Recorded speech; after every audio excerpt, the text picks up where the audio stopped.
Cerita dimulai dengan tokoh utama kita seorang anak laki-laki bernama Hibiki, yang sedang berlari menyelamatkan nyawanya melalui lembah kosong yang tampak luas. Dan yang lebih parah, dia dikejar oleh seekor kelinci bertanduk. Dia sama sekali tidak tahu bagaimana dia bisa berakhir dalam situasi ini atau makhluk apa yang sebenarnya mengejarnya. Jadi semuanya terasa benar-benar di luar dugaannya. Dia panik, bertanya-tanya dalam hati makhluk aneh macam apa itu, ketika tiba-tiba dia mendengar suara wanita yang lembut dan misterius dari udara. Suara itu mencari makhluk itu dan dengan tenang memberitahunya bahwa itu adalah kelinci bertanduk level 1. Hibiki sama sekali tidak tahu suara apa itu atau dari mana asalnya. Tetapi dia memohon agar suara itu tidak pergi karena jujur saja dia ketakutan. Kelinci itu tiba-tiba melompat tepat ke arahnya, tetapi dia nyaris berhasil menghindar. Tanpa sengaja mendarat tepat di atasnya dan menghancurkannya sampai mati. Sungguh keberuntungan yang luar biasa. Sementara itu, jauh di dalam hutan misterius, kita melihat seorang gadis elf cantik berjalan melewati pepohonan yang lebat. Tiba-tiba suara laki-laki yang tak dikenal mulai menuntun jalannya, menyuruhnya untuk terus menuju ke barat karena ada sesuatu yang sangat berharga menunggunya di sana. Kembali ke Hibiki, dia sangat lega karena entah bagaimana dia selamat dari monster tersebut. Tapi dia masih sama sekali tidak tahu di mana dia berada atau suara misterius apa itu. Di tengah kebingungan, dia pun memeriksa ponselnya dan melihat sinyalnya nol.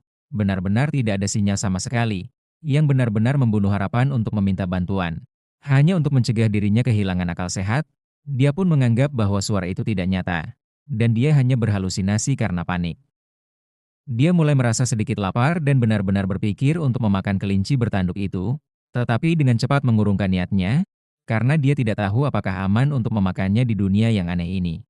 Tapi kemudian suara itu berbicara lagi dan memberitahu Hibiki bahwa kelinci bertanduk sebenarnya adalah makanan lezat kelas A yang sangat cocok jika dibuat sup. Mendengarnya, Hibiki memutuskan untuk membawanya untuk sementara waktu, meskipun idenya masih sedikit membuatnya terasa jijik. Mengesampingkan masalah itu, Hibiki pun mulai lebih memikirkan suara aneh di kepalanya, dan menyadari bahwa suara itu sepertinya hanya berbicara ketika dia secara spesifik menanyakan sesuatu. Jadi, ia pun mulai mengujinya dengan menanyakan hal-hal random di sekitarnya, seperti ranselnya. Suara itu langsung menjawab, mengatakan bahwa itu adalah tas yang terbuat dari bahan-bahan yang benar-benar tidak ada di dunia ini. Dengan raut antusias, ia pun terus bertanya tentang berbagai hal dan suara itu selalu menjawab dengan penjelasan yang sangat jelas dan akurat tentang apapun yang ditanyakannya. Menyadari betapa bermanfaatnya hal ini, Habiki bertanya-tanya apakah suara itu juga bisa mencari informasinya. Dan tiba-tiba, layar bercahaya muncul tepat di depannya menunjukkan semua statistiknya. Ia melihat semuanya dan melihat bahwa detail seperti nama dan usianya semuanya benar. Tetapi yang benar-benar membuatnya bingung adalah bahwa itu mencantumkan pekerjaannya sebagai penilai sementara. Itu sama sekali tidak masuk akal baginya. Karena sampai saat ini ia hanya menjalani kehidupan normal dan membosankan sebagai murid SMA. Ia kemudian berbicara dan bertanya kepada suara itu siapa sebenarnya dia, dan suara itu pun menjawab bahwa statusnya adalah pemandu sistem. Tetapi dia tidak dapat membagikan informasi lebih detail pribadi mengenai dirinya. Hibiki pun merasa itu sama sekali tidak adil. Tapi yang benar-benar sedikit mengangkat semangatnya adalah melihat betapa banyaknya keterampilan epik yang bisa ia pelajari. Hibiki kemudian berpikir jika keterampilan ahli terdengar sangat menarik dan mencoba mengaktifkannya segera. Tapi sayangnya sama sekali tidak terjadi apa-apa pada dirinya. Dia pun kemudian memutuskan untuk memulai tutorial saja karena itu tampaknya jauh lebih mudah. Tapi suara itu berbicara dan dengan santai memberitahunya bahwa tutorial sudah berjalan. Hibiki tidak tahu apa maksudnya. Jadi dia melanjutkan dan mencoba keterampilan peta dunia. Sebuah tampilan holografik keren muncul tepat di depannya. Dia melihatnya dengan saksama dan menyadari itu sebenarnya bukan peta. Itu benar-benar hanya menelusuri jalur persis yang telah dia lalui. Inilah saat tepat dia menyadari bahwa dia telah berjalan berputar-putar selama ini. Tapi dengan fakta memalukan itu terungkap, dia menggunakan alat pelacak untuk benar-benar memandu dirinya di jalur yang tepat dan terus bergerak maju. Menjelang matahari terbenam, dia akhirnya melihat jalan yang sebenarnya. Tetapi dia terlanjur bersemangat sehingga tersandung kakinya sendiri, dan jatuh tersungkur tepat di jalan berbatu. Saat dia perlahan duduk, suara sistem dengan riang mengumumkan bahwa dia baru saja mendapatkan gelar terdampar di Isekai. Hibiki benar-benar terkejut heran dengan pencapaian yang begitu random, tetapi dia dengan cepat menyadari bahwa dia memiliki hal-hal yang jauh lebih besar untuk dikhawatirkan, karena monster raksasa yang menakutkan tiba-tiba menjulang tepat di atasnya. Dia benar-benar berpikir ini sudah berakhir, Tetapi kemudian panah sihir bercahaya melesat entah dari mana dan langsung menjatuhkan monster itu. Dia melihat dengan sangat terkejut dan melihat itu adalah ulah seorang gadis elf cantik yang berdiri gagah berani di atas batu di dekatnya. Tepat sebelum dia melakukan kontak dengan gadis itu, suara sistem mengaktifkan kemampuan bicaranya sehingga dia benar-benar dapat berbicara dan memahami bahasa dunia isekai ini. Setelah Hibiki mengatur napas dan berterima kasih padanya karena telah menyelamatkan hidupnya, gadis itu dengan sopan memperkenalkan dirinya sebagai Amelia. Hibiki melirik telinga runcinya dan menyimpulkan bahwa dia tampak seperti penggemar elf sejati. Jadi dia langsung mengatakan padanya. Hibiki pun langsung mengatakan bahwa dia sangat menyukai cosplay Amelia. Tetapi Amelia jelas sama sekali tidak mengerti apa yang dibicarakan MC kita ini. Kemudian dia bertanya apa yang sedang dilakukan Hibiki di padang rumput pemakan labirin yang berbahaya itu. Hibiki dengan canggung menjelaskan bahwa dia seperti muncul secara ajaib dari antah berantah, yang membuat Amelia benar-benar terkejut. Suara sistem kemudian diam-diam menjalankan penilaian lengkap tentang Amelia. Dan Hibiki benar-benar terkejut, mengetahui bahwa dia adalah elf sungguhan dari statistik yang tampak begitu detail. Yang lebih mengejutkannya daripada keajaiban itu adalah, bahwa gadis yang tampak muda ini sebenarnya berusia 56 tahun, seketika pikirannya benar-benar terkejut. Amelia kemudian memberikan beberapa informasi menarik dan menjelaskan kepadanya, bahwa padang rumput pemakan labirin bukanlah sekadar tempat, itu sebenarnya monster besar yang menyamar sebagai lapangan terbuka. Monster itu tidak menyerang secara langsung. Monster itu hanya menunggu mangsanya kelelahan setelah berkeliaran tanpa tujuan lalu memakannya. Mendengar fakta mengerikan itu membuat Hibiki menyadari betapa dekatnya dia dengan menjadi mangsa. Amelia kemudian menarik Hibiki ke belahan gunung kembarnya dan dengan lembut mengatakan bahwa dia terlihat cukup baik untuk anak seusianya. Dia melakukan ini karena dia benar-benar mengira Hibiki masih berusia sekitar 10 tahun, mengingat tubuhnya yang kecil. Tetapi ketika Hibiki dengan bangga mengatakan bahwa dia sebenarnya berusia 16 tahun, Amelia langsung melepaskan pelukannya karena terkejut dan mengatakan bahwa dia tidak menyangka seseorang seusia Hibiki bisa memiliki tubuh sekecil itu. Situasi pun seketika menjadi canggung. Malam tiba tak lama setelah kesalahpahaman lucu itu dan mereka mendirikan perkemahan yang nyaman, di mana Hibiki belajar bahwa di dunia isekai yang gila ini, seseorang secara resmi dianggap dewasa tepat saat berusia 15 tahun. Setelah menghabiskan sup kelinci bertanduk legendaris untuk makan malam, Hibiki dengan santai bertanya kepada Amelia di mana mereka saat ini berada. Seketika reaksi Amelia sangat terkejut. Dia langsung menyemburkan teh panasnya ke wajah Hibiki setelah mendengar pertanyaan tersebut. Namun setelah itu dengan panik dia pun menyeka wajah Hibiki sambil meminta maaf, mengatakan bahwa mereka saat ini berada di wilayah kerajaan Habarastia. Hibiki hanya mengangkat bahu dan mengatakan bahwa dia tidak tahu karena dia datang jauh-jauh dari Jepang. Tentu saja Amelia sama sekali belum pernah mendengarnya, yang hanya 100% menegaskan kepada MC kita ini bahwa dia benar-benar terdampar di isekai. Amelia menduga Hibiki pasti merasa sangat kesepian karena jauh dari rumahnya. Jadi, dengan manisnya ia mengatakan akan mengantarnya ke kota besok, dan Hibiki sangat berterima kasih. Kemudian saat Hibiki tidur, Amelia diam-diam mengawasinya dan sampai pada kesimpulan yang menghangatkan hati, bahwa ia pasti adalah makhluk berharga yang diceritakan roh kepadanya sebelumnya. Dan tak lama setelah pemikiran yang mengharukan itu ia pun tertidur. Beberapa saat kemudian, Hibiki mulai bermimpi tentang kehidupan masa lalunya. Ia mengingat kenangan yang sangat hangat saat bersama 3 sahabat terbaiknya, Amane, Kyoko, dan Tiki, ketika bersantai di restoran tempat Amane bekerja. Ketiga sahabat itu sangat berarti baginya, meskipun mereka tidak pernah melewatkan kesempatan untuk mengolok-oloknya karena terlalu pendek untuk anak berusia 16 tahun. Setelah momen nostalgia itu, mimpinya tiba-tiba bergeser ke momen tepat bagaimana ia berakhir di isekai ini. Itu adalah hari terakhir sekolah sebelum liburan musim panas. Dan dia baru saja akan masuk ke kelas ketika tiba-tiba kilatan cahaya yang sangat terang menghantamnya dari dalam sana. Begitulah awal mula bagaimana ia bisa terdampar di sana. Kemudian dia pun akhirnya terbangun dan langsung memeriksa ponselnya yang benar-benar mati, memikirkan betapa khawatirnya teman-temannya saat ini. Mencoba menjernihkan pikirannya, dia kemudian melihat ke langit malam dan melihat beberapa bentuk hijau bercahaya misterius melayang tepat di atas mereka. Suara sistem mencari tahu tentang mereka dan memberitahunya bahwa itu sebenarnya adalah penghalang pelindung khusus yang Amelia pasang untuk menjaga keamanan area tersebut saat mereka tidur. Dia menerima visual yang gila itu dan akhirnya menyadari bahwa sihir 100% nyata, yang berarti dia benar-benar terdampar di isekai. Tidak ada pilihan lain, dia pun memutuskan untuk memeriksa situasinya yang aneh dan bertanya kepada suara itu apa arti sebenarnya job penilai sementara. Suara sistem menjelaskan bahwa itu adalah pekerjaan unik yang ditugaskan kepadanya oleh sang dewa dan memiliki peringkat kelangkaan B solid. Job itu dilengkapi dengan kemampuan penilaian tertinggi, yang memungkinkannya untuk langsung mengidentifikasi kemampuan dan sifat tersembunyi dari target apapun. Namun kekurangannya job ini tidak bisa dipakai dalam pertarungan langsung. Itulah sebabnya pekerjaan ini secara resmi diklasifikasikan sebagai pekerjaan non-tempur. Hibiki pun masih tidak habis pikir dengan situasi yang dialaminya saat ini, jadi dia memutuskan untuk kembali tidur. Keesokan paginya Amelia bangun pagi-pagi sekali, mengingat bagaimana dia dengan gagah berani menyelamatkan Hibiki sebelumnya dan akhirnya berkemah di sini bersamanya.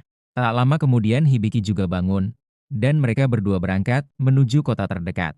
Saat mereka berjalan melewati hutan lebat dan menyeramkan, Amelia memberitahu Hibiki bahwa mereka akan membutuhkan waktu sekitar 1,5 hari berjalan kaki untuk akhirnya sampai. Dia juga dengan santai menyebutkan bahwa ada monster berbahaya yang mengintai di daerah itu, tetapi dengan percaya diri mengatakan kepadanya untuk tidak khawatir sama sekali karena dia ada di sana untuk menjaganya tetap aman. Amelia sangat terkesan karena Hibiki bahkan mampu merasakan keberadaan monster di dekatnya. Dan Hibiki dengan bangga mengatakan bahwa itu semua berkat kemampuan peta dunianya yang luar biasa yang berfungsi seperti radar bawaan. Amelia seketika benar-benar terkejut mendengarnya.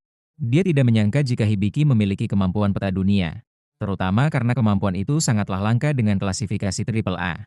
Namun begitu Hibiki memberitahu Amelia bahwa Job sebenarnya hanyalah penilai sementara, Amelia pun langsung kehilangan antusiasmenya. Sebab hal itu sama sekali tidak terdengar terkesan dan pada dasarnya menganggapnya seperti lelucon yang menggelikan. Hibiki jujur tidak mengerti mengapa kemampuan peta dunia begitu penting baginya. Karena menurutnya, kemampuan itu hanya menunjukkan lokasi di mana dia berada dan apakah ada monster di dekatnya. Amelia benar-benar terkejut karena Hibiki tidak menyadari betapa bermanfaatnya kemampuan itu untuk bisa bertahan hidup di dunia yang dipenuhi para monster. Hibiki kemudian dengan santai membuka peta dunianya dan bertanya, apakah ada sesuatu yang berbahaya di dekatnya saat ini. Sistem pun menandai bahwa kelinci bertanduk kristal super langka berada tidak jauh dari lokasi mereka sekarang. Seketika mata Amelia pun berbinar saat mendengar itu, karena kelinci bertanduk kristal sangat langka dan dapat dengan mudah dijual hingga 200 koin emas. Melihat peluang mendapatkan uang, elf cantik itu segera meraih lengan Hibiki dan menyuruhnya untuk membawanya langsung ke tempat itu. Misi mencari cuan pun seketika diaktifkan. Mereka dengan hati-hati melacak kelinci bertanduk kristal dari jarak aman, dan Amelia menggunakan sihirnya yang luar biasa untuk sepenuhnya menutupi suara dan bau mereka, sehingga mereka jauh lebih sulit dideteksi. Hibiki benar-benar kagum dengan fitur siluman ini dan mengatakan kepada Amelia bahwa dia benar-benar hebat. Tetapi Amelia dengan rendah hati membalasnya bahwa dialah yang benar-benar hebat, karena keahlian peta dunianya yang luar biasa dan bahwa kelompok petualang manapun akan sangat beruntung memiliki dia di parti mereka.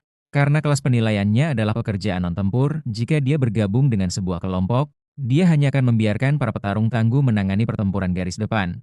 Sementara dia tetap aman di belakang dan memberikan dukungan yang cerdas. Diam-diam Amelia sangat ingin membentuk sebuah parti dengan Hibiki.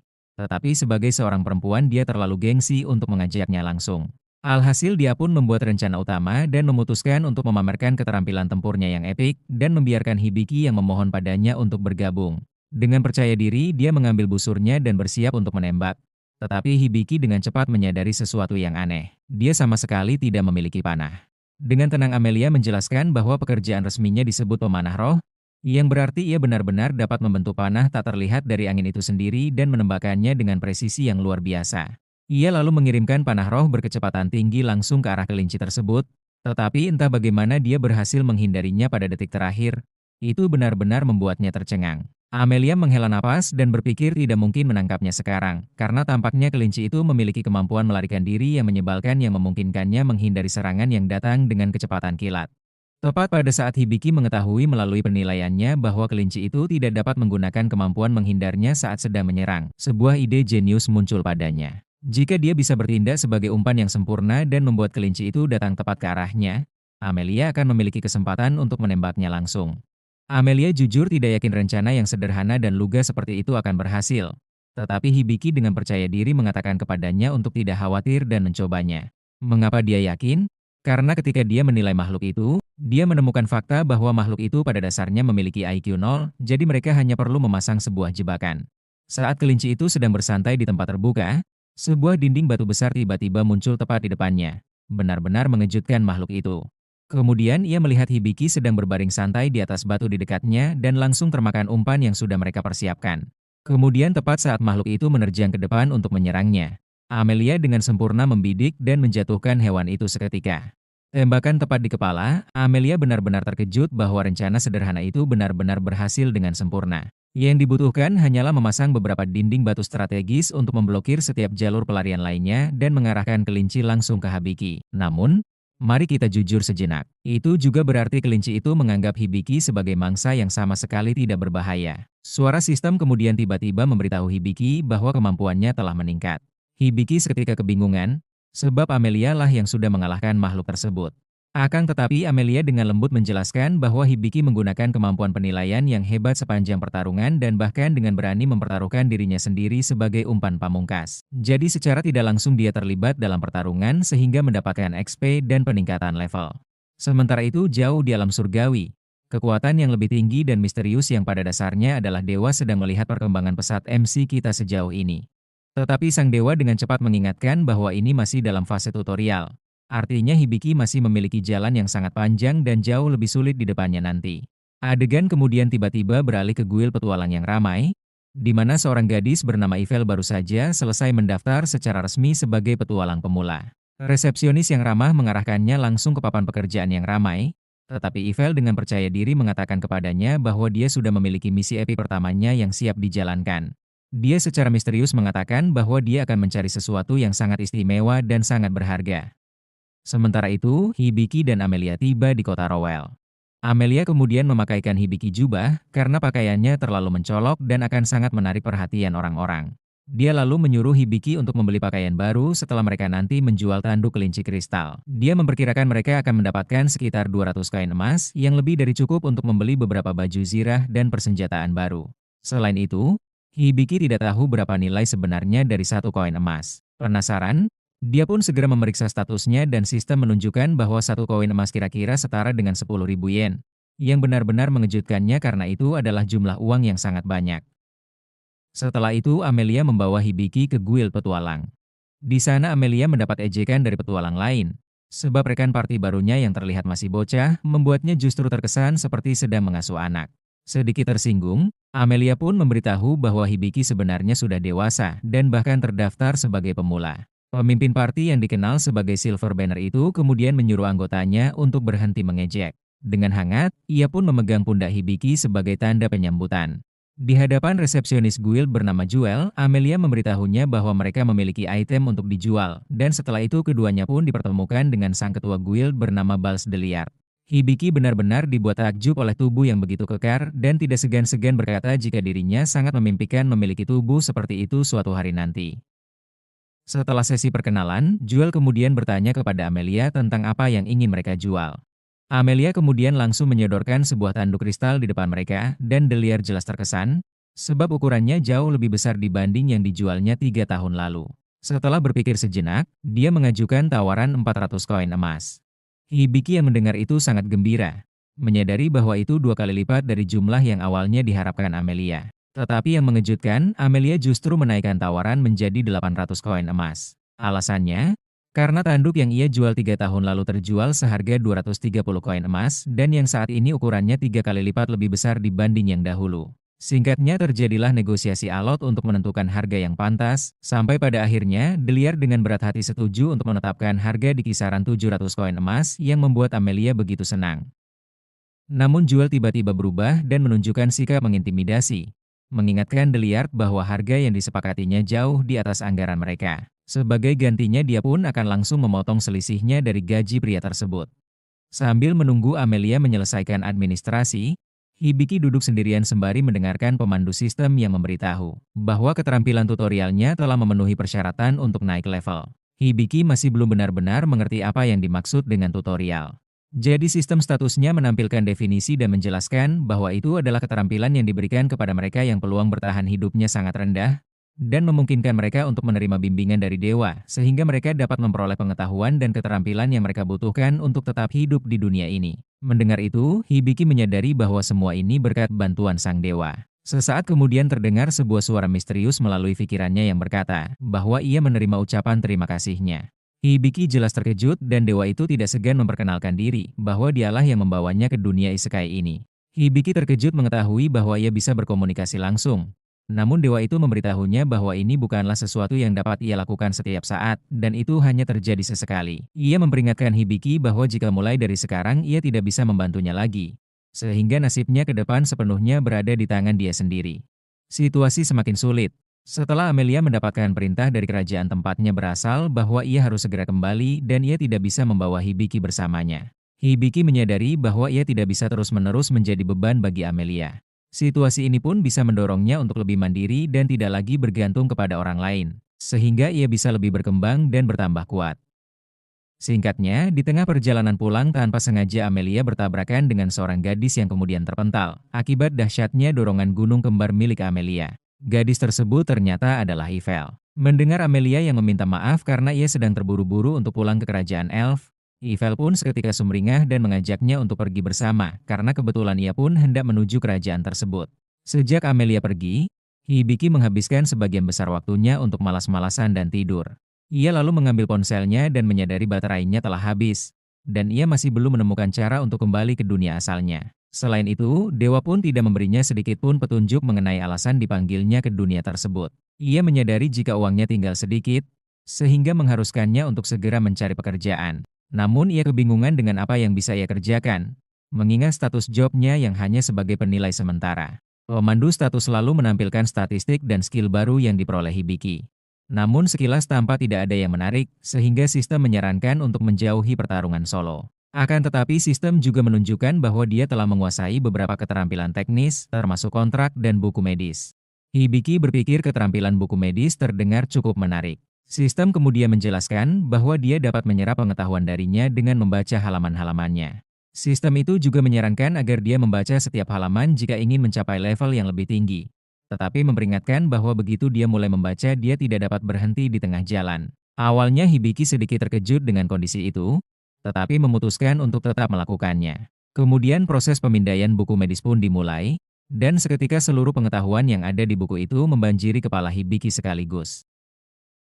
Singkatnya proses yang cukup melelahkan itu pun akhirnya selesai. Sebelum pergi ke kuil petualang, Hibiki menyempatkan waktu untuk membeli sebuah baju zirah dan persenjataan ringan. Lalu di tengah perjalanan sistem kemudian memberitahunya, jika mempelajari keterampilan di dunia ini bukanlah hal yang mudah. Setiap keterampilan memiliki cara belajar yang berbeda-beda, tergantung materi yang ada di dalamnya. Sontak Hibiki pun menyadari, betapa tersesatnya ia tanpa bantuan teman pemandunya itu. Hibiki pun memutuskan bahwa ia tidak bisa terus menyebutnya sistem. Alhasil ia pun memberinya nama dengan sebutan Sapo, agar lebih mudah diucapkan.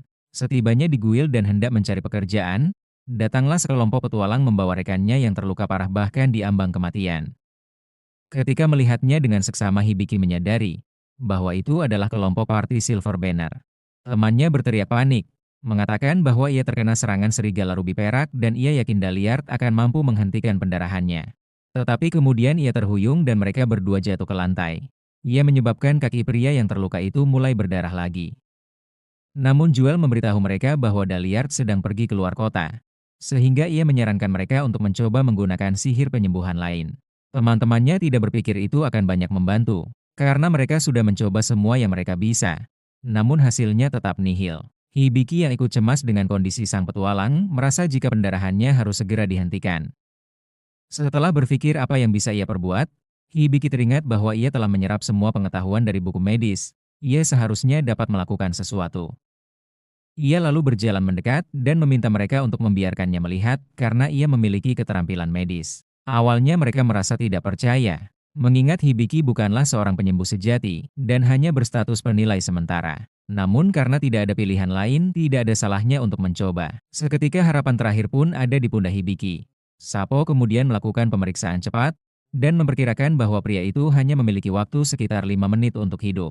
Ia telah terinfeksi racun dierit dan kehilangan 2 anggota tubuhnya, yang berarti pengobatannya akan membutuhkan teknik penyembuhan Hypercure dan Perfect Heals. Hibiki berpikir itu seharusnya cukup mudah, tetapi ia segera menghadapi masalah. Sebab melakukan perawatan super membutuhkan 650 poin mana, sementara ia hanya memiliki 56 poin saja. Hibiki dengan cepat menyadari bahwa mengetahui cara melakukan perawatan tidak berarti apa-apa jika ia tidak memiliki mana yang cukup untuk melakukannya. Ia mulai berpikir keras tentang apa yang sebenarnya dapat ia lakukan. Sapo kemudian menyarankan agar ia menggunakan keterampilan kontraknya, di mana orang-orang di sekitarnya dapat membuat perjanjian dan mentransfer mana mereka langsung ke Hibiki, sehingga ia memiliki cukup poin untuk melakukan perawatan. Tidak ada waktu untuk berpikir. Semua orang yang ada di sana pun langsung menyetujuinya. Seketika proses itu pun dijalankan, di mana aliran mana dari orang-orang mulai mengalir dan membanjiri tubuh Hibiki dengan kekuatan. Setelah mana dan MP yang dibutuhkan terpenuhi, ia pun memulai dengan teknik penyembuhan Hypercure untuk membersihkan racun sepenuhnya dari tubuh pria itu, lalu diikuti dengan penyembuhan Perfect Heals yang langsung melepaskan sinar biru terang. Setelah semua proses itu selesai, semua orang terkejut melihat kondisi sang petualang yang telah pulih bahkan dengan anggota tubuh lengkap. Di sisi lain, Hibiki merasa lega karena telah berhasil, tetapi ia pingsan tak lama setelah itu. Beberapa jam kemudian, Hibiki pun tersentak bangun karena Sapo mengumumkan peningkatan levelnya, serta beberapa keterampilan yang didapat. Jewel menghampirinya dan berterima kasih kepadanya karena telah menyelamatkan pria sebelumnya. Ia pun mengungkapkan bahwa pria itu sebenarnya adalah adiknya bernama Jade. Hibiki bingung karena Jade adalah manusia sedangkan dirinya Beastman. Jewel menjelaskan bahwa mereka saudara beda ibu.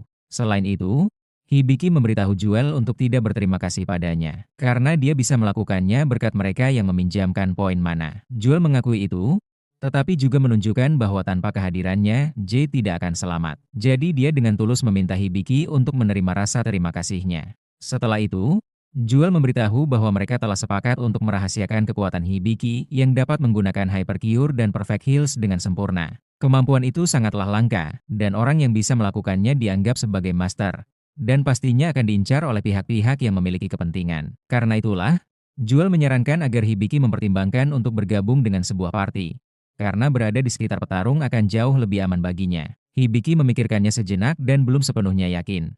Karena dia tidak yakin berapa lama lagi dia akan tinggal di kota itu, dan dia tidak ingin membebankan masalah semacam itu kepada orang lain. Dia tidak menyangkal bahwa memiliki orang-orang untuk diandalkan akan menyenangkan, tetapi dia ragu itu akan berhasil. Jewel kemudian memberitahunya bahwa ada pilihan lain, solusinya dengan menyewa seorang pengawal. Adegan kemudian beralih ke manusia serigala di dalam sel tahanan, yang tengah duduk di samping seorang gadis kecil sambil menyatakan bahwa dia akan mencabik-cabik siapapun yang berani menyentuhnya. Keesokan harinya, Hibiki pergi ke sebuah serikat dagang untuk mencari seorang pengawal. Ia pun diperkenalkan kepada pemiliknya yang bernama Ajartan Dobi. Begitu melihat Hibiki, Dobi langsung bersikap sangat ramah, bahkan cenderung menjilat. Rupanya, ia memiliki kemampuan khusus untuk mencium potensi kekayaan seseorang, baik yang sudah kaya maupun yang akan segera menjadi kaya. Hibiki kemudian ditawari beberapa kandidat pengawal bertubuh kekar. Namun, ia menolak semuanya. Bukan karena mereka lemah, melainkan karena tidak satu pun memiliki jumlah MP yang cukup. Hibiki membutuhkan pengawal dengan mana tinggi, agar bisa memaksimalkan kemampuan penyembuhan dari buku medis yang ia miliki. Dobi pun menjelaskan bahwa masih ada pilihan lain. Namun, pada saat yang sama, Hibiki mendapat bisikan dari dewa yang menyarankannya untuk mencari sendiri pengawal yang tepat. Saat Dobi hendak menunjukkan pilihan berikutnya, perhatian Hibiki tertuju pada sebuah ruang jeruji besi di sampingnya. Dobi sebenarnya tidak menyarankan tempat itu, karena yang ada di dalam sana dianggap tidak cocok untuk pekerjaan biasa maupun pertempuran. Mereka juga merupakan orang-orang yang tidak bisa kembali ke tanah asalnya, sehingga hanya dibiarkan tinggal di sana. Merasa penasaran, Hibiki pun meminta untuk melihat langsung. Ia kemudian dibawa ke dalam dan menemukan seorang manusia serigala yang tampak melindungi seorang gadis kecil. Hibiki pun bertanya mengapa mereka dikurung. Dobi menjelaskan bahwa manusia serigala itu sering mengamuk demi melindungi gadis tersebut. Sementara itu, si gadis memiliki kekuatan magis yang besar, tetapi belum mampu mengendalikannya, sehingga kekuatannya bisa muncul tiba-tiba. Hibiki mencoba menilai kemampuan mereka, tetapi terkejut karena sebagian statistik mereka tersembunyi. Sapo kemudian memberitahu bahwa data mereka telah dipalsukan, dan menyarankan Hibiki menggunakan kemampuan mata ahlinya, yaitu kemampuan penilaian tingkat tinggi. Setelah digunakan, Hibiki mengetahui bahwa manusia setengah hewan itu bernama Cloud, seorang pahlawan dengan level 95. Sedangkan gadis kecil itu bernama Lilian, yang memiliki status perlindungan suci. Artinya jiwanya terhubung langsung dengan alam para dewa. Hibiki pun menyadari bahwa keduanya memiliki MP yang sangat besar, sesuai dengan kebutuhannya. Namun ia sempat ragu, apakah diperbolehkan membawa seorang pahlawan dan seorang individu dengan kekuatan sebesar itu. Saat itu juga, dewa kembali memberinya kebebasan untuk memilih sesuka hati.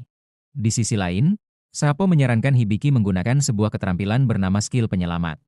Meski tidak dijelaskan secara rinci, Hibiki menduga bahwa kemampuan tersebut mungkin bisa membantu Cloud, kemungkinan untuk menghilangkan kutukan yang selama ini membebaninya. Hibiki akhirnya membuat keputusan. Ia memilih untuk mengambil Cloud dan Lilian. Mendengar itu, Dobby pun langsung bersorak kegirangan. Baginya, aura keberuntungan Hibiki kini terasa semakin kuat, seolah-olah ia baru saja mendapatkan keuntungan besar. Setelah urusan selesai, Hibiki membawa Cloud dan Lilian ke sebuah lapangan terbuka. Cloud yang masih bingung pun bertanya-tanya apa sebenarnya yang akan dilakukan Hibiki pada mereka. Namun, Hibiki hanya menyuruhnya untuk tenang. Ia menjelaskan bahwa tujuannya adalah untuk menyembuhkan Cloud, jawaban yang membuat Cloud sangat terkejut. Hibiki kemudian mengatakan pada Lilian bahwa ia membutuhkan bantuannya agar proses ini berhasil. Cloud sempat curiga mengira ini mungkin jebakan, tapi Lilian justru menenangkannya. Ia mengingatkan bahwa selama ini Cloud selalu melindungi dirinya. Jadi kali ini ia ingin membalas dengan cara menyelamatkan Cloud. Hibiki lalu menjelaskan bahwa ia membutuhkan sebagian besar MP milik Lilian. Dan untuk itu Lilian harus membuat kontrak dengannya terlebih dahulu. Tanpa ragu, Lilian langsung setuju. Ia pun menyerahkan MP-nya kepada Hibiki, memberikan energi yang cukup untuk mengaktifkan teknik penyembuhan sempurna. Dalam sekejap, tubuh Cloud yang sebelumnya terluka parah pulih sepenuhnya. Anggota tubuh yang hilang kembali seperti semula, dan semua luka lenyap tanpa bekas. Melihat itu, Lilian sangat bahagia hingga langsung berlari dan memeluk Cloud erat-erat. Cloud sendiri tak bisa menyembunyikan rasa syukurnya. Ia mengungkapkan betapa berat beban yang selama ini ia rasakan, dan kini semuanya terasa jauh lebih ringan. Hibiki menjelaskan bahwa itu kemungkinan besar karena kutukan yang selama ini menimpanya. Mendengar kata kutukan, Cloud terkejut. Seharusnya, informasi itu tidak bisa diketahui siapapun, bahkan oleh pengguna kemampuan penilaian sekalipun. Hibiki kemudian menambahkan bahwa Cloud sebenarnya adalah seorang pahlawan, dan Lilian kelak akan menjadi seorang sage. Hibiki pun menjelaskan bahwa ia mendapatkan kemampuan mata ahli langsung dari dewa. Mendengar itu, Cloud langsung terdiam. Ia tahu betul betapa luar biasanya kemampuan tersebut. Tanpa menunggu lama, Hibiki mencoba mengangkat kutukan yang ada pada Cloud dengan mengaktifkan kemampuan skill penyelamatnya. Kemudian sesuatu yang tak terduga terjadi, rantai-rantai goib muncul entah dari mana dan langsung membelenggu Cloud. Tak lama kemudian, sebuah gunting raksasa muncul dan perlahan turun dari atas. Sekilas, tampak seperti tubuh Cloud ikut terpotong, membuat Hibiki dan Lilian terkejut. Namun ternyata, gunting itu hanya memotong salah satu dari rantai kutukan yang selama ini mengikatnya. Cloud terdiam sejenak, merasakan perubahan dalam dirinya. Ia menyadari bahwa meskipun belum sepenuhnya pulih, sebagian besar kekuatannya telah kembali. Dengan penuh hormat, ia menundukkan kepala kepada Hibiki dan dengan tulus meminta maaf atas sikapnya yang kasar sebelumnya. Setelah mengatakan semua itu, Cloud mengungkapkan keinginannya untuk melakukan upacara kesetiaan dengan Hibiki. Hibiki yang belum pernah mendengarnya pun merasa bingung. Cloud lalu menjelaskan dengan tenang bahwa itu adalah ritual suci, di mana ia akan mengabdikan seluruh jiwanya, dan bersumpah untuk selalu setia mendampingi Hibiki apapun yang terjadi. Saat itu, Sapo ikut memberi saran. Ia menyarankan Hibiki menggunakan keterampilan kontrak dalam upacara tersebut. Dengan kemampuan itu, janji yang dibuat tidak hanya sekadar kata-kata, tetapi benar-benar mengikat kedua belah pihak. Artinya, jika Hibiki dan Cloud membuat kontrak, mereka wajib menepati semua yang telah disepakati. Hibiki mempertimbangkan sejenak, lalu merasa tidak ada hal buruk dari itu, sehingga ia pun setuju. Cloud dengan tulus menyatakan kesetiaannya, dan setelah Hibiki menerima sumpah itu, kontrak resmi terbentuk di antara mereka. Tak lama kemudian, muncul tanda di pergelangan tangan mereka berdua, sebuah lambang roh cahaya. Tanda itu menjadi simbol ikatan dan kesetiaan yang kini mereka miliki bersama. Lilian yang menyaksikan semua itu terlihat sangat bahagia. Hibiki menjelaskan kepada Cloud dan Lilian alasan mengapa ia membutuhkan MP dari orang lain adalah agar ia bisa menggunakan kemampuan Perfect Heals miliknya. Setelah keduanya mengerti, mereka bertiga melakukan kontrak berbagi, yang membuat kemampuan kontrak milik Hibiki meningkat. Cloud kemudian menyadari bahwa sejak tadi Hibiki seperti berbicara sendiri, ia pun bertanya tentang hal itu. Hibiki menjelaskan bahwa suara tersebut adalah sesuatu yang membantunya memahami berbagai hal dan membimbingnya. Mendengar penjelasan itu, Cloud langsung terdiam dengan ekspresi terkejut. Ia menyadari bahwa yang dimaksud Hibiki adalah keterampilan tutorial, sebuah kemampuan langka yang diberikan langsung oleh sang dewa. Dari situ, Cloud menyimpulkan bahwa Hibiki kemungkinan besar berasal dari dunia lain. Hibiki pun terkejut karena Cloud bisa sampai pada kesimpulan tersebut. Ia lalu bertanya apakah hal itu menjadi masalah. Namun, Cloud menjawab dengan tegas bahwa asal-usul Hibiki tidak mengubah apapun, kesetiaannya tetap sama. Setelah itu, mereka kembali melanjutkan perjalanan. Dalam perjalanan tersebut, Claude juga menyampaikan pendapatnya bahwa dewa yang membimbing Hibiki kemungkinan besar adalah dewa utama. Di dunia itu ada sekitar 11 dewa, dan yang paling tinggi kedudukannya adalah dewa utama, yang dianggap sebagai yang pertama di antara semuanya. Hanya dewa utama yang bisa memberikan berkah langka seperti kemampuan tutorial dan mata ahli. Claude pun yakin bahwa dewa utama benar-benar memperhatikan Hibiki secara khusus, namun Hibiki justru merasa ragu. Menurutnya, kalaupun dewa utama tertarik pada seseorang, seharusnya itu adalah Claude atau Lilian, bukan dirinya. Meski begitu, Hibiki jadi penasaran tentang kemampuan milik Lilian, yaitu tempat perlindungan yang mengamuk. Baginya, kemampuan itu terdengar seperti beban besar. Karena Claude dan Lilian belum memahaminya, Hibiki menjelaskan bahwa kemampuan tersebut bisa mengeluarkan kekuatan sihir yang sangat besar secara tak terkendali. Mendengar penjelasan itu, Lilian langsung terkejut. Hibiki pun merasa bersalah karena telah membuatnya khawatir. Namun, Claude kemudian angkat bicara. Ia meragukan bahwa kemampuan itu diberikan oleh dewa utama. Menurutnya, kemungkinan besar kemampuan tersebut berasal dari dewa sihir, karena semua hal yang berkaitan dengan sihir berada di bawah kekuasaannya. Tiba-tiba, suasana berubah, dewa sihir benar-benar menunjukkan kehadirannya dan berbicara langsung kepada Hibiki. Ia menjelaskan bahwa Lilian memang kesulitan karena kemampuan tersebut. Namun, begitu sebuah kemampuan diberikan, itu tidak bisa dihapus begitu saja. Sebagai solusi, dewa sihir mengatakan bahwa Hibiki memiliki kemampuan bernama Grimoire. Dengan kemampuan itu, Hibiki bisa membantu menyesuaikan MP dan kekuatan sihir Lilian agar lebih stabil. Meski begitu dewa sihir juga mengingatkan bahwa ia tidak akan selalu datang membantu setiap saat. Dari penjelasan itu Hibiki menyimpulkan bahwa saat kemampuan Grimoire diaktifkan, sistem akan bekerja secara otomatis untuk mengatur semuanya. Ia pun segera menyampaikan kabar baik itu kepada Claude dan Lilian, yang langsung merasa lega dan bersyukur. Namun di saat yang sama, Sapo memberitahu Hibiki bahwa kemampuan mata ahli dan tutorial miliknya untuk sementara tidak bisa digunakan. Artinya, Sapo hanya bisa membantu berdasarkan informasi yang sudah ada sebelumnya. Sementara itu, dewa sihir terus memperhatikan Hibiki dengan serius, seolah merasa pernah melihatnya sebelumnya meski tidak yakin di mana. Tanpa menunda, Hibiki langsung mengaktifkan kemampuan Grimoire-nya. Tiba-tiba, muncul seekor kucing kecil yang sangat menggemaskan. Kucing itu memperkenalkan dirinya sebagai Finn, dan mengatakan bahwa ia akan membantu Lilian belajar mengendalikan sihirnya. Namun alih-alih fokus, Lilian justru terpikat oleh kelucuan Finn dan langsung membelainya dengan antusias. Hibiki kemudian bertanya kepada Finn tentang Grimoire. Dengan santai, Finn menjelaskan bahwa dirinya sendiri adalah wujud dari Grimoire tersebut, sekaligus makhluk suci kuat yang diciptakan oleh dewa sihir. Hibiki merasa lega setelah mendengar semua itu. Ia pun dengan santai mengulurkan tangan dan menepuk kepala Finn dengan lembut. Melihat hal itu, Claude tiba-tiba merasa iri. Ia langsung protes, mengatakan bahwa Hibiki bahkan belum pernah sekalipun menepuk kepalanya seperti itu. Di sisi lain, Amelia, Ival, dan Stalia sedang menikmati waktu santai di pemandian air panas. Stalia sempat terkejut saat tanpa sengaja memperhatikan tubuh Amelia, sebelum akhirnya berusaha bersikap biasa lagi. Amelia lalu bertanya kepada Stalia tentang misi penting yang diberikan oleh ayahnya. Namun Stalia menjawab bahwa ia sendiri belum mengetahui detailnya. Tak lama kemudian, Amelia beralih ke Ival dan dengan santai meminta bantuannya untuk membasuh punggung. Ival langsung menolak dengan tegas, yang justru membuat Amelia tertawa kecil. Ia menyadari bahwa hubungan mereka memang belum cukup dekat. Melihat itu, Stalia ikut menyela dan menegur Amelia karena dianggap terlalu terburu-buru mendekati Ival.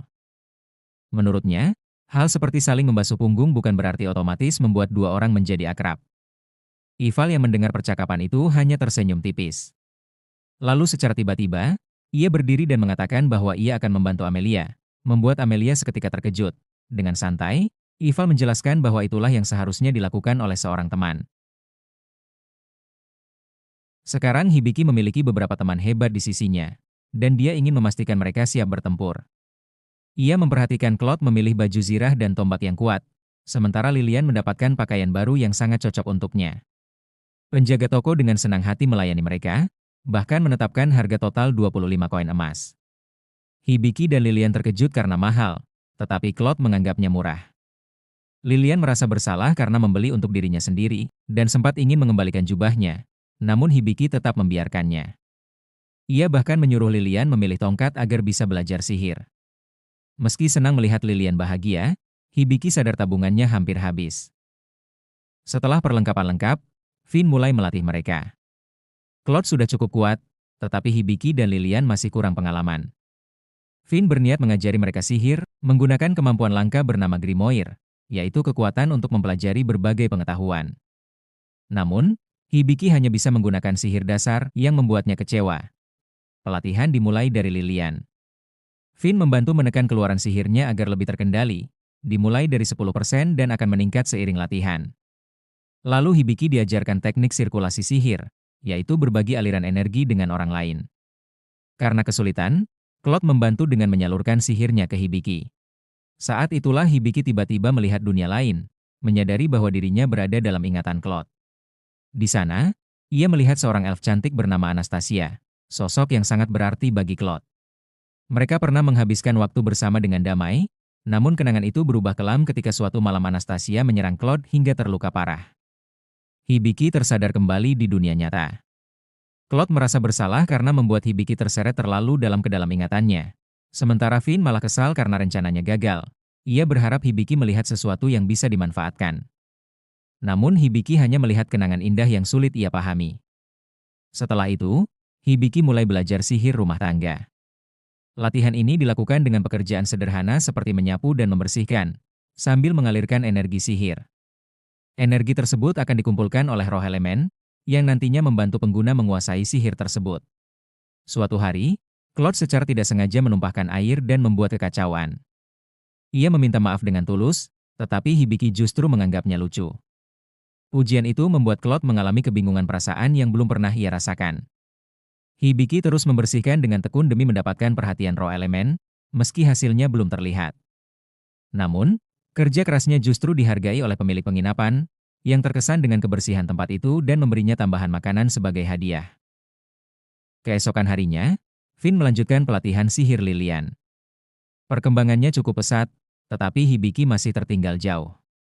Hibiki kesulitan menggunakan pedang, sehingga Claude mencoba solusi lain dengan memberinya busur. Ia berharap Hibiki bisa menjadi pemanah, namun hasilnya buruk, postur salah, bidikan meleset, bahkan cara memegang busur pun keliru. Tangan Hibiki sampai lecet, tetapi Claude tetap memaksanya berlatih dan menyuruhnya menyembuhkan luka dengan sihir lalu melanjutkan latihan. Kewalahan, Hibiki ingin menyerah dan bahkan berharap bisa meminta bantuan Amelia yang jauh lebih mahir. Sementara itu di tempat lain, Amelia berjalan bersama Ival dan Stalia. Ia sedang dalam suasana hati yang baik tanpa alasan jelas. Saat mereka menemukan persimpangan, Amelia menyarankan menghindari jalan pintas karena ada benteng terbengkalai yang berhantu. Namun Ival justru tertarik dan memaksa mengambil jalan tersebut, apalagi setelah menyebut kemungkinan adanya harta karun. Karena mereka kekurangan uang, Amelia akhirnya setuju untuk menjelajahi benteng itu. Di sisi lain, Hibiki dan kelompoknya tetap berlatih seperti biasa. Kali ini Hibiki bertugas memasak, dibantu Lilian yang antusias. Mereka berhasil menyiapkan hidangan yang lezat, bahkan Finn pun tidak berkomentar. Di sisi lain, Claude kembali membuat masalah. Ia tidak membersihkan bahan makanan dengan benar dan malah memakan apel untuk hidangan penutup. Merasa bersalah, Claude berjanji akan membantu Hibiki berburu monster dan mengumpulkan bahan di masa depan. Meski begitu, Hibiki tidak terlalu terkesan, karena kemampuan memasak Claude masih buruk. Claude pun menyalahkan kutukannya dan berjanji akan berubah setelah kutukan itu hilang, walau terdengar belum meyakinkan. Hibiki akhirnya penasaran tentang kutukan Claude dan mencoba menanyakannya. Namun Claude menolak menjelaskan, membuatnya semakin mencurigakan. Hibiki pun memilih mengabaikan hal itu dan kembali mencuci piring, sambil merindukan kenyamanan dunia asalnya. Tiba-tiba, Sapo memperingatkan bahwa ada babi hutan yang mendekat dengan cepat. Claude segera bersiap, sementara Hibiki ragu apakah ia mampu menghadapinya. Namun, Finn tetap yakin bahwa Claude masih sekuat pahlawan. Benar saja, saat babi hutan menyerang, Claude langsung menjatuhkannya hanya dengan satu serangan. Setelah itu, Claude meminta Lilian menggunakan sihirnya untuk membersihkan darah agar tidak menarik monster lain. Dengan penuh semangat, Lilian berhasil menggunakan sihir air pertamanya untuk menghilangkan bau dan kotoran dari bangkai babi hutan. Namun, Claude justru memanfaatkan situasi ini untuk mengajari Hibiki cara menyembelih hewan. Meski awalnya enggan karena jijik, Hibiki akhirnya berhasil mempelajarinya, walau semua menjadi kotor. Di sisi lain, Amelia dan teman-temannya tiba di benteng terbengkalai. Amelia mengira menemukan harta karun besar, tetapi sebenarnya itu hanya ilusi dari roh jahat. Ival menyadari hal ini dan segera mengusir roh-roh itu dan menyelamatkan mereka dari halusinasi. Kembali ke Hibiki. Setelah selesai, ia mencoba kemampuan barunya, sihir busa sabun. Claude menjadi korban percobaan pertamanya. Awalnya terlihat berantakan, tetapi setelah dibersihkan, bulu Claude menjadi sangat halus dan bersih, seolah mendapatkan kehidupan baru. Keesokan harinya, Hibiki dan kelompoknya berkumpul untuk membahas kondisi mereka, dan menyadari bahwa uang yang tersisa sangat sedikit. Karena itu, Hibiki mengusulkan agar mereka mulai mengambil misi dari guild untuk mendapatkan penghasilan. Semua setuju, tetapi Claude mengingatkan bahwa meskipun kekuatan mereka meningkat setelah latihan sihir, mereka tetap harus berhati-hati dan memulai dari misi berisiko rendah, yaitu peringkat F. Mereka kemudian pergi ke guild petualang dan mendaftarkan kelompok mereka bersama Jewel. Saat memilih misi, Hibiki sempat terkejut karena Claude mengambil beberapa misi sekaligus. Namun, Claude menjelaskan bahwa bayaran misi peringkat rendah kecil, jadi lebih efisien jika menyelesaikan beberapa misi dalam satu waktu. Di sana, mereka juga mendengar tentang misi penangkapan dengan tingkat kesulitan tinggi, yang menargetkan seorang bandit yang sering menyerang orang kaya. Meski terdengar menarik, Claude menegaskan bahwa misi itu belum cocok untuk mereka. Tak lama setelah itu, Hibiki menjalankan misi pertamanya, berburu kelinci. Ia sempat kesulitan membidik dan membutuhkan beberapa percobaan sebelum berhasil, tetapi akhirnya tetap menyelesaikan tugasnya. Claude mengingatkan bahwa idealnya target bisa dikalahkan dalam satu serangan, meski hasil Hibiki masih bisa diterima. Sementara itu, Lilian dan Finn kembali setelah menyelesaikan misi mengumpulkan ramuan. Mereka juga menemukan buah bernama Meticaca, yang biasanya digunakan sebagai penanda jalan di pegunungan. Saat beristirahat, Hibiki mulai teringat dunia asalnya, teman-temannya, dan momen sebelum liburan musim panas. Rasa rindu itu membuatnya bertanya-tanya apakah ia bisa kembali suatu hari nanti. Di sisi lain, Ival dan Amelia mulai merasa gelisah karena belum menunjukkan hasil yang berarti. Ival masih berusaha mencari jiwa seorang wanita, tetapi kemajuannya sangat lambat hingga ia mulai ragu apakah dirinya berada di jalur yang benar. Sementara itu, Amelia tetap berusaha mendekatinya dan memberinya jimat sihir yang akan memberi tanda jika Ival dalam bahaya.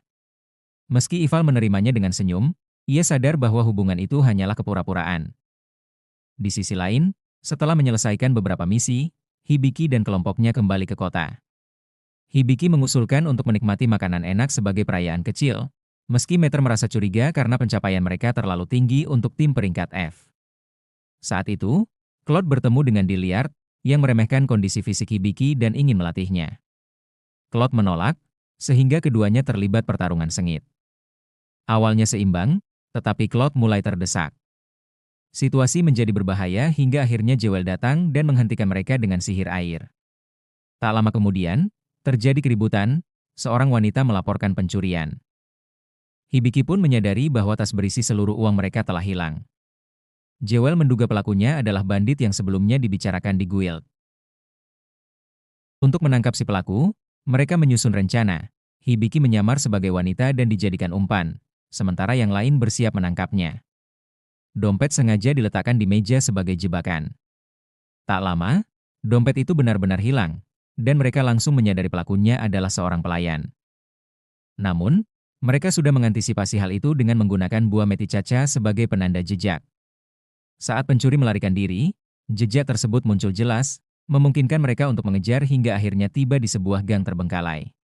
Saat menyelidiki, mereka menemukan sebuah restoran rahasia di bawah tanah, yang justru terlihat terlalu rapi untuk tempat tersembunyi, sehingga membuat mereka semakin waspada.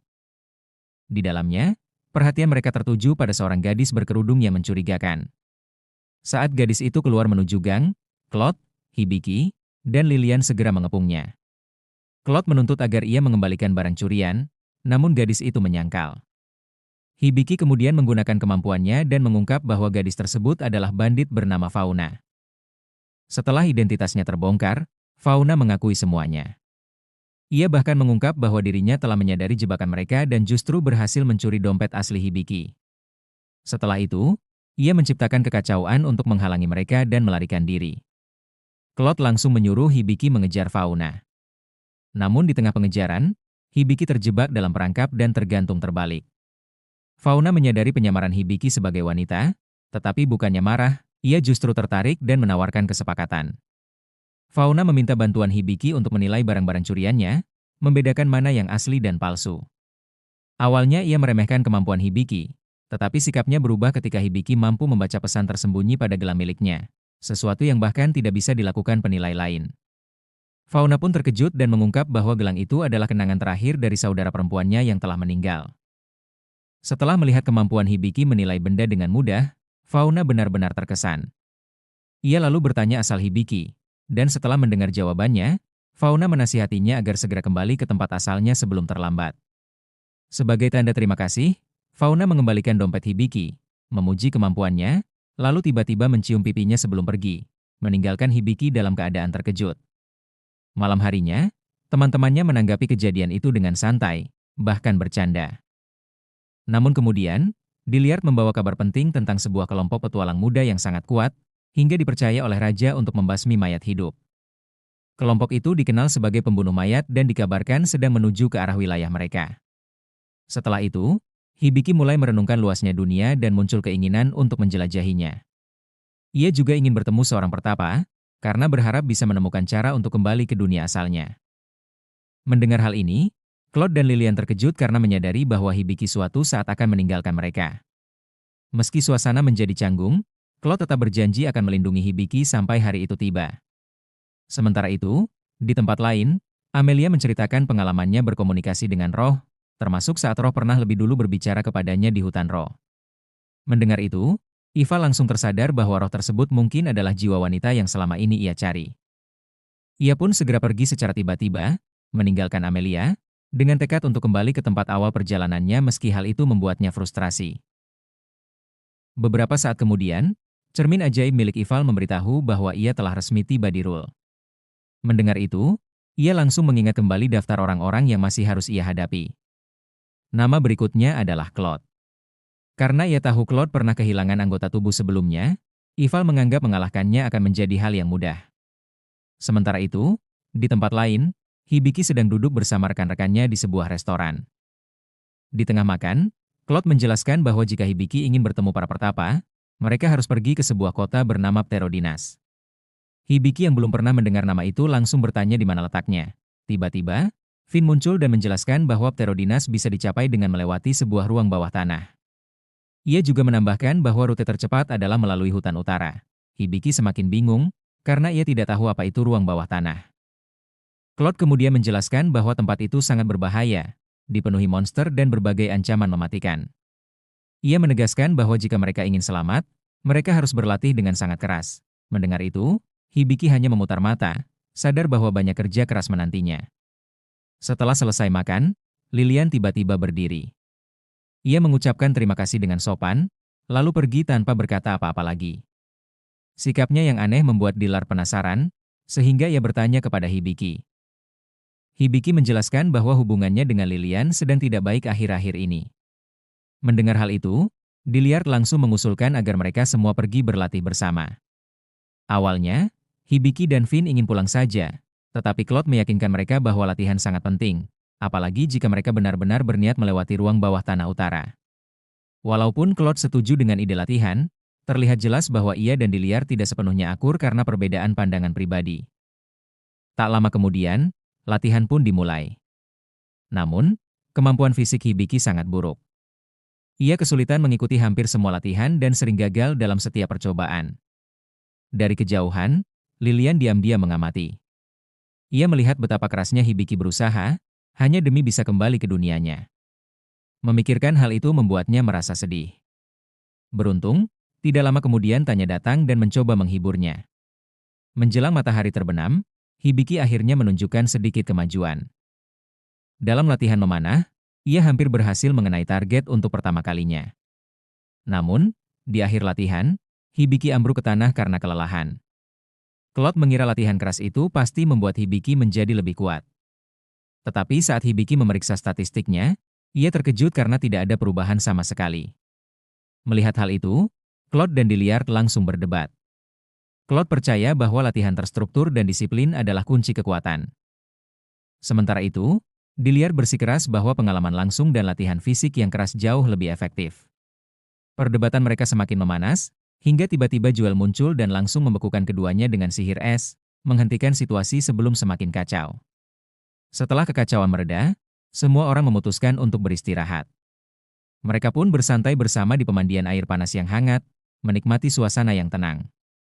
Saat berendam, Hibiki memperhatikan bahwa Claude tampak melamun, seolah sedang memikirkan sesuatu. Karena penasaran, Hibiki pun bertanya. Claude menjawab dengan tenang bahwa sudah lama sekali ia tidak merasakan ketenangan seperti ini. Mendengar itu, Hibiki mengambil kesempatan untuk bertanya tentang masa lalu Claude, termasuk asal-usulnya dan apakah ia memiliki teman di kampung halamannya. Claude pun mulai sedikit terbuka. Ia menceritakan bahwa dulu ia tinggal di ibu kota kerajaan Bistronia. Namun, kota itu telah hancur sejak lama, dan semua teman yang pernah ia miliki hilang bersama kehancuran itu. Meski begitu, Claude mengatakan bahwa kejadian itu sudah sangat lama berlalu dan tidak ada gunanya terus dipikirkan. Baginya, yang terpenting sekarang adalah tetap berada di sisi Hibiki. Malam harinya, mereka semua berkumpul di sekitar api unggun. Dengan gugup, Lilian mulai berbicara kepada Hibiki. Ia akhirnya mengungkapkan perasaannya, bahwa ia sebenarnya tidak ingin Hibiki pergi. Namun di sisi lain, karena ia sangat peduli, Lilian juga ingin Hibiki menjalani jalan hidup yang benar-benar ia inginkan. Hibiki menyadari bahwa keinginannya untuk kembali ke dunianya sendiri telah membuat Lilian terluka. Karena itu, Hibiki meminta maaf. Namun Lilian segera menghentikannya, mengatakan bahwa Hibiki tidak perlu meminta maaf, karena justru dirinya yang merasa egois karena ingin menahan Hibiki tetap di sana. Sementara itu, jauh di dalam hutan, Ival duduk tenang di atas tunggul pohon. Ia menyadari bahwa Hibiki dan kelompoknya akhirnya telah tiba di area tersebut.